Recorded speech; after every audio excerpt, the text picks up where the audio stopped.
And now, Spotlight Montana with Laurel Staples. October 17th, 1991. That's when a Missoula teenager vanished after using a payphone at a gas station in Deming, New Mexico to talk to her mother. Fast forward to 2021. On April 4th, Jennifer Pentilla would have turned 48. And now, on this 30th anniversary of her disappearance, Montana author Brian D'Ambrosio dives into the case. He just got back from New Mexico, where he retraced her footsteps. In this Spotlight Montana, he shares with us what he discovered and the hopes officials will take another look at this case. You just got back from New Mexico. Your findings were just published in an article in the Montana Press. Great article. Fascinating to read through that. First, describe to me what Jennifer was like. Well, I think Jennifer Pentilla would be the perfect child and the perfect daughter. I think she was the type of kid that anyone would be proud to be her parent, to be her parent. She was bright, ambitious, intuitive, kind, empathetic. She had all the attributes and qualities that anyone would want in a partner or a friend or a child or a neighbor. And she was very, very sympathetic. It seems she was born with this, an intense sense of religiosity, maybe an intense sense of purpose. She was in the process of maybe dedicating her life to something bigger than herself. So she was, deeply caring, compassionate, kind, and interesting human being. She was also quite adventurous too. When she was in high school, she'd been to Africa to do some missionary work. The summer of July, 1991. In July of 1991, during the summer of 1991, she was in Mexico, repairing churches and working with an aid group. So she had a sense of spirit, a sense of identity, and a strong sense of compassion for other people. So very familiar with traveling on her own. This was not unusual for her to be taking this trip to New Mexico and California. She was born in Butte, right? And then went on to Great Falls. Yeah. She was, yeah. Her parents were born and raised in Butte as well. And then she went to high school in Great Falls. And then after she graduated from high school in Great Falls, she went to Missoula and lived in Missoula. So take us through the timeline of this case. Well, we can start in October of 1991. We'll start on October 1st, that when Jennifer and her bicycle board a plane from Missoula to San Diego, and her plan would have been to meet up with a group of missionary workers on a trip that they were going to be taking to Mexico.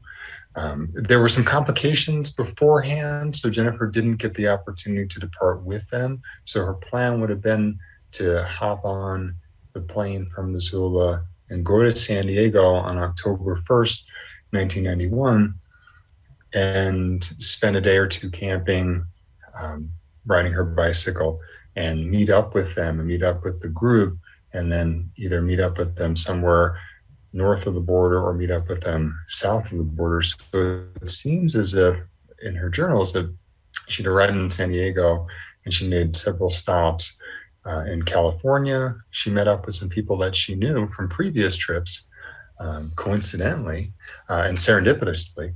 Met up with some friends, people that she'd already done some other missionary work with. And so the time frame is a bit nebulous and a little murky, but it's also has been illuminated by her journals, which were discovered in 1992, and we haven't gotten to that point yet. So Jennifer had made stops in Arizona. She stayed with a family in Arizona. She got a couple of rides along the way. She stayed at some missions. She stayed at some churches in multiple states. And she also went camping in the western states, in the southwest states, in California, Arizona, and New Mexico.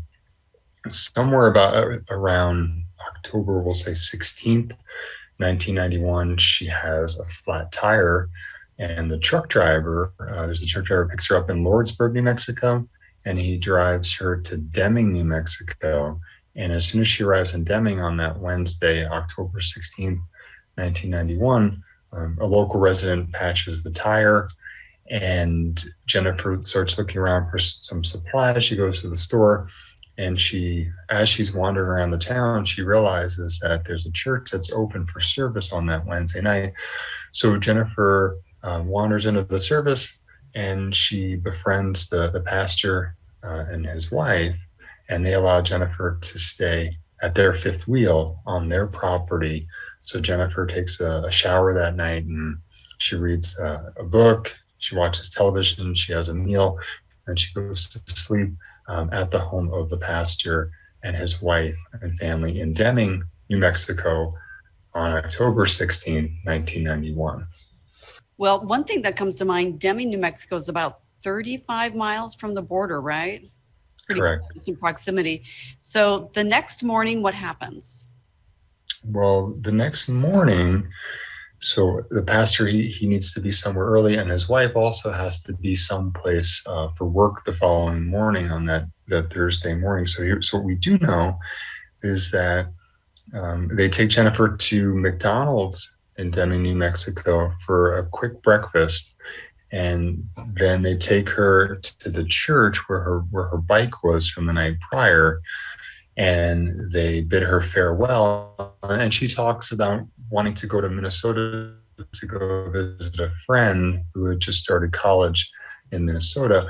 And at the time she gets to Deming on October 16th, she did meet a few people who she knew from prior trips who had dissuaded her from traveling any further distance or going any further alone. And they cautioned her, and they told her it wouldn't be prudent or wouldn't be wise to be a solo traveler and heading into either the El Paso area or Juarez, and that it would be much safer if she reconsidered and found a group of friends and took that trip at a later date. So whatever they had said to her, it seems as if that had convinced Jennifer that that was the right thing to do and the smart thing to do and the wise thing to do. So she, the pastor, he's since deceased, but his wife is still alive, and she remembers vividly, Jennifer and what she had said, what she had expressed, where she was headed, and where she told them that she would be headed. So it looks like somewhere along that trip, Jennifer had in mind that what she wanted to do on the morning of October 17th, 1991, was to call her mother in Missoula, let her mother know that she had a change of plans. So at 7:52 in the morning, from the payphone outside of the gas station near Pine Street in Deming, Mexico, Jennifer makes a phone call approximately about 14 minutes to her mom. She informs Lynn that she's having a change of plans, that she's going to go in a different direction. Lets her know that she loves her, lets her know that that she's learned a lot from the trip, and really what she wanted to do was maybe enroll in some writing courses or maybe some art courses at the University of Montana and way deep into the future. So, Lynn was relieved, her mother, and I think her mother had this sense that, it was a risky trip, but it was hard to dissuade an ambitious and determined 18-year-old from seeing the world and venturing on their own. And Jennifer just, was willful and decisive, and she felt like she had a plan and a purpose. So it looks like somewhere along the line, she decides that she doesn't want to go into Mexico alone. So she makes the phone call at 7:52 on October 17th, 1991, from the gas station in Deming. And that's the last phone call that she ever made, and the last time she ever talked to her mother. But there are some inconsistencies in some of the information about what happened afterwards. A lot of it is a matter of conjecture.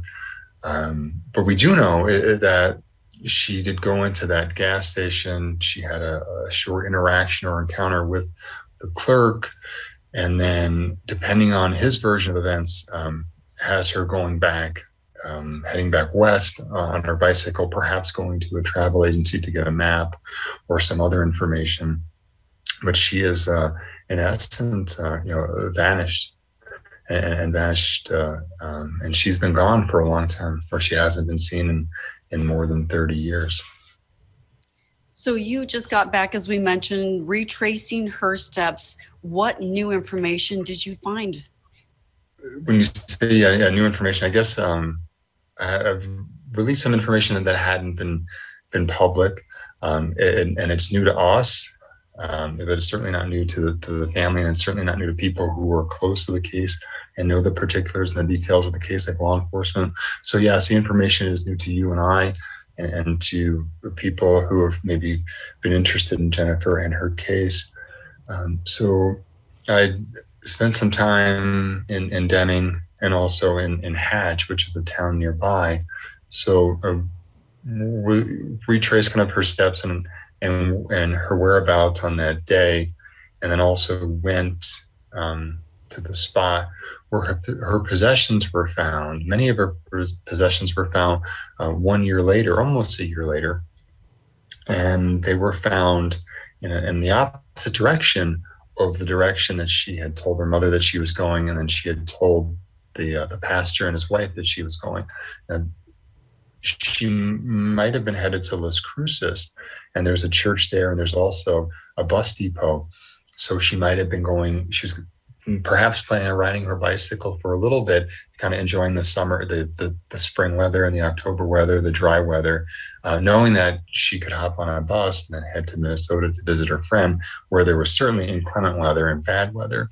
So she had expressed that she was going to Las Cruces, but her possessions were found in the opposite direction, north, in a small town called Hatch, across from a dairy farm.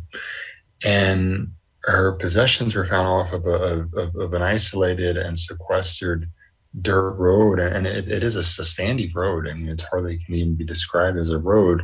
And the possessions were found stacked neatly and orderly underneath the tarp. So what was found of hers were her bicycle has never been recovered. There was no sign of Jennifer. Her sleeping bag has never been recovered, but her backpacks contained all of her personal possessions and all of her personal belongings, and everything from her visa passport to her Montana driver's license. So her driver's license was discovered in among the possessions. The folks who had found the backpacks, there's an interesting little side note here, and this might give you some indication as to whether or not this case was taken seriously, or how it was treated, or perhaps even mistreated. Was so 1 year after Jennifer vanishes, her possessions are found in the opposite direction of where it looks like she could have been going, or where she said she was going. So there's a couple who are vacationing. Essentially, they're driving from northern New Mexico down to go visit some family members in El Paso, and they stop in this area called Hatch. And one of their hobbies is that they like to dove hunt. So they were looking on some side roads for a place to dove hunt, and as a husband and wife, and the wife gets out of the car, and not too far from a spot where she goes out to look for a place to use the bathroom, she finds Jennifer's possessions, and it's alarming. There's something just doesn't feel right about it. She thought immediately that the possessions indicated there was some type of crime scene, but they called the local authorities in Hatch and to inform them of what's been discovered, and the Hatch authorities do not respond and do not take hold of the possessions, because the couple on the way back stopped through in the same area and went to the same location, curious to know if the police in Hatch had confiscated the items. And it turns out they had not confiscated the items. They had not examined the items, and the items were still in the very same location stacked in the very same position. So that's why the couple took all the items and they brought them to their home, and they started to go through these items, and they inventoried them, and they realized that the items were so personal. We're talking about driver's licenses and journals too. So one of the miracles of this story is that the journals, think about this, were found under a tarp, intact. A lot of things were weather beaten. Many things were dried. Many things were. I mean, she had a couple Bibles. She had two Bibles. One of them was in Spanish because she was learning to speak Spanish conversationally. There was money in there that was dried out. Some things that had been eaten or maybe chewed by animals, but the journals were intact. So that's how we know where she was on what day and what route she took, and we know. We have a general sense of where she was between October 1st and October 17th, and she made many phone calls home. So now to bring it up to where we just were. So it's 1992, where it's one year later after the last time she's been seen, and her possessions are found off a very secluded and remote road north of Deming, New Mexico, in a town called Hatch. So then there were some possible sightings of Jennifer, and then some possible suspects as well in her disappearance. There have been multiple sightings, and we know that from many cases and many similar situations that the eyewitness accounts and eyewitness testimonials can be very faulty and can be very shaky. It seems like there have been a number of people who've claimed they have seen Jennifer in a variety of different places, and I think, as far as my knowledge of examining law enforcement documents and talking with officers involved in the case, that those sightings appear to be erroneous or mistaken. But there has been a person of interest designated in this case, and that would be the last person to see her alive, who was the gas station attendant in Deming, New Mexico at that time. So, and his name is in the story. And I've released some of the documents, including his police statement. And there's an old Italian proverb: 10,000 probabilities do not make one fact. So we have a lot of probabilities, and there's dozens and dozens of them, and I've tried to lay those probabilities out in the article. But again, law enforcement and law and the courts and resolution and retribution and justice, they're fact oriented. So I think what we're looking at here is an absence of a certain few facts that could make the case. But law enforcement, was close, and they've said they've been close. The internal documents that I have and the documents that have been provided to me by Lynn and her family are buttressing the fact that the police have always felt like the last person to see her alive might have some intimate knowledge of an intimate familiarity of what happened to her, but the case against him might not be credible enough to get a prosecution. I think that's where we're at, and that's one of the reasons and one of the goals of why I did this story, is to push this back out into the public arena, and with help from people like you who care, and would like to see this resolved. Hopefully we can keep nudging this in the right direction, and nudging it in the direction that needs to go in, because it certainly needs to be seen in Montana and Missoula law enforcement. They've been extremely cooperative. I've talked to the officer who fielded some of the initial phone calls about the case when the missing persons report was filed, even 30 years ago. And there are some officers who, when things have happened in New Mexico, they've been contacted in Missoula, and they're very amenable and cooperative. And they too would like to see some resolution here as well. Do you think that new technology here could help in solving this case? And that's an excellent question. And I think that's one of the goals too, is to look into what is what can be processed again, what can be looked at, how can modern technology be applied to past cases and previous cases. And that's one of the questions is, how can our technology, 21st century technology, be applied to a case that's 30 years old, and that's a bygone era when it comes, when it comes to procedures, and when it comes to tactics, and when it comes to DNA, and when it comes to solving these cases and bringing them to conclusion. So I do think there's that opportunity. So that's one of the goals is to put a story back out there. And the natural question is like the one you just asked is, well, what can be looked at? So there's an inventory. I did get a list of the items that are inventoried in New Mexico right now. And it looks like the state of New Mexico is building a new crime lab facility in Santa Fe. And so naturally my question is, what's available related to the case. The inventory list that I was given didn't include some very suspicious items that were also found at the crime scene. Like there were cigarette butts there, and Jennifer didn't smoke. There were jars of baby food and other things that were stacked around the tarp, and there were also clothes from other people that were returned to the family from the New Mexico crime lab, and those items that were found at the crime scene that didn't belong to Jennifer were returned to her family, and to my knowledge the family still retains those. So there's an opportunity, and they could be Hail Marys and long shots, but to take some of these items and have them processed or reprocessed. So I think that opportunity exists, and one of the goals would be,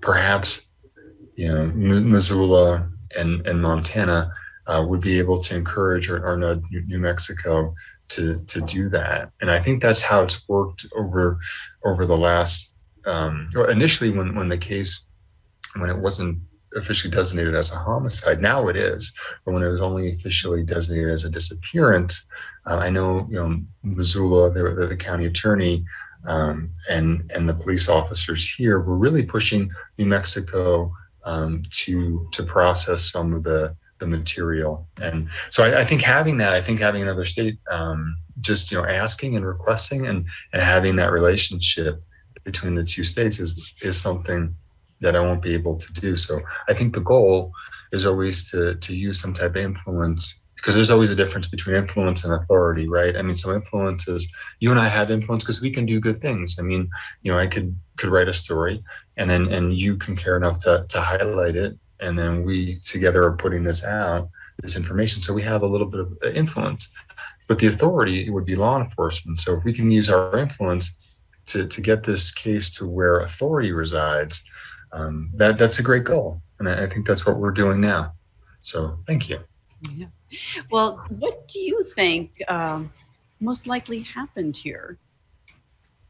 Well, I think just the fact that Jennifer's story is listed on the New Mexico State Police cold case homicides could give us a pretty good indication of what they think happened to her, and sadly and lamentably what I think most likely happened to her too. And there's been some speculation, and that maybe she ran away, or that she didn't want to be found, or she took up another identity and is living under an assumed name.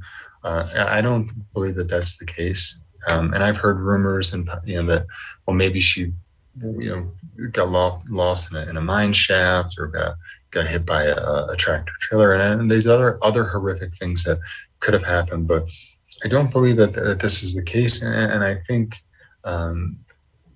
after releasing a lot of this new information about the prime suspect, I think it's not irrefutable. I think it lays out a case to reasonably reopen the case and investigate this person. And I think it also, the story that I wrote gives the reader a reasonable suspicion as to where my thoughts lie on this case too. And sadly, that would be that this would be a cold case, an abduction and a murder.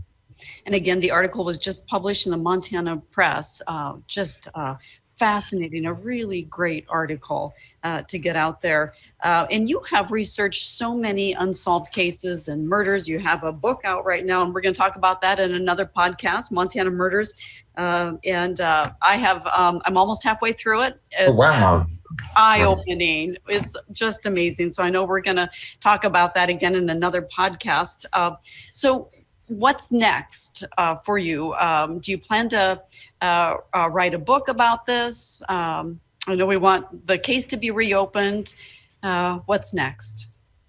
Well, I think as far as what's next for Jennifer Pentilla and I, as far as this relationship as being the writer and the subject, is I really would like the story to be seen and to be heard and to be felt and to be shared in outside of Montana and New Mexico. So really the most immediate goal and the most pressing is to have the story, reprinted and shared. I contacted the Deming Headlight and the Deming newspaper about running parts of it, or running it, running the whole thing, or running whatever they would like. So I think really my goal right now is essentially, for lack of a better word, sick other media outlets and organizations on it. So now we're at 30 years. I know we love numbers, we love round numbers, we love anniversaries. 30 just seems like the right number and the right time. So I think my immediate goal for this case in particular is to illuminate it and to share it and to tell it and to speak it, as much as we can, as much as I can over this year and this period. That's why we did release this story on what would be Jennifer's 48th birthday, which was this past Easter, just a few days ago. And I think on the larger scale, I have several other stories that I'd be curious to look into. And if I feel like I can uncover new information and share new information, and I have the opportunity to use my material and mental resources to do something that I think that could be beneficial for families and help bring resolution, I'll continue to do that. So I do have a list of other names and other stories that I'd be honored to delve into. So if anyone has any information that they think could help with this case, what do you recommend for them? Well, that's a good question. And I was thinking about that, and I know that Jennifer is listed on the New Mexico Cold Case Homicide website, and I didn't memorize the email address, but someone could go there and leave a tip. And also, they could also contact in Missoula too. You can contact Guy Baker at the Missoula Police Department, because there is a reward of up to a certain amount of money, depending on how actionable the intelligence is or how actionable the tip is. So if there is a tip and there's resolution, so that the amount would be greater. So you can contact, you have several different options as far as that goes too. And the New Mexico Cold Case Homicide website has a tip line that is that's also done by email. So so you can leave a tip that way as well. So there's a couple of different options as far as that goes. And I had a personal question in reading through the whole story. I noticed that there was a farm laborer named Henry, Right. and possibly become a witness, but then this police officer had the same last name, this police officer, that there were some questions surrounding how he was handling the case. And I got to thinking, are the two related?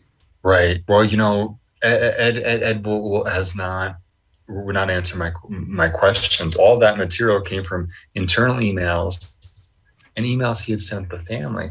I had contacted Ed Apodaca. Now he's a private investigator now, and multiple times I just tried to talk to him about this case, and as I think I mentioned, he would not comment. And I went and looked into everyone's related in these small areas. That's a great question. That was one that was kind of a glaring thing that jumped out at me. One thing I didn't mention is that I did a records check with a private investigator on Henry Apodaca's vehicles, and one of them did match a 1953 Chevy truck. So I don't know if it could have been two people perhaps that were involved in this, or there's still a lot of questions and a lot of and a lot of there's still a little more material that I just wasn't released because that I didn't release. But I don't know. I don't know. Something's not right, as you can tell. Yeah. And especially with some of the comments, I mean, or they're just it's just bizarre. I mean, bizarre that Eddie would say these things to the family, and then he would also write these things out and not and he wrote them in long form. He wrote them in letters. I have all of his emails. I have some of his internal memos where he's talking about, you know, he wants to get Chewy to confess, and that Chewy's not a bad guy. I mean, that Chewy, he lost a baby, and his parents were nice. He went to jail. He's paid his debt. I think he'll leave that anonymous note. I'll get that anonymous note. So there's something not right, and I think we don't know what that is, but someone else does. And I think when they see that, the natural tendency would be, okay, well, something. Obviously, you have this Ed Apodaca. There is a Henry. Maybe they're not related, but did someone? How's Chewy? Someone knows that. Someone could know. There was another woman who said that she had seen Jennifer and two men perhaps at the Quick Pick store, the grocery store in Hatch. Several witnesses who, one of them testified. One of them said that he had a bracelet. That Chewy had a bracelet that Jennifer was wearing around the time, and there's other things that don't make sense, but someone else knows that someone who is in that community. I've reached out to other people, even in Chewy's family. I sent his sister letters. I go to the family members a lot. I sent, and I said, well, maybe you can help. Maybe now is the right time. Chewy's sister, who lives in El Paso, somebody has to know. And there's a link, yeah. And what that link is, could it be Ed? But since it's never been released and it's never been made public, no one has had the opportunity to examine it and make that connection. So that's why I try to make all those connections and release all that information, because it seems like it's there, and maybe someone has to connect the dots. So yeah, I noticed that too with the name. I looked at that. Yeah, I thought, I said, well, this is maybe it means nothing, but maybe it's just a common surname. But no, I thought the same thing. So. A lot of different avenues to go. Well, thank you so much, Brian. And I know we could talk so much more about this case, and I hope it all works out in the end.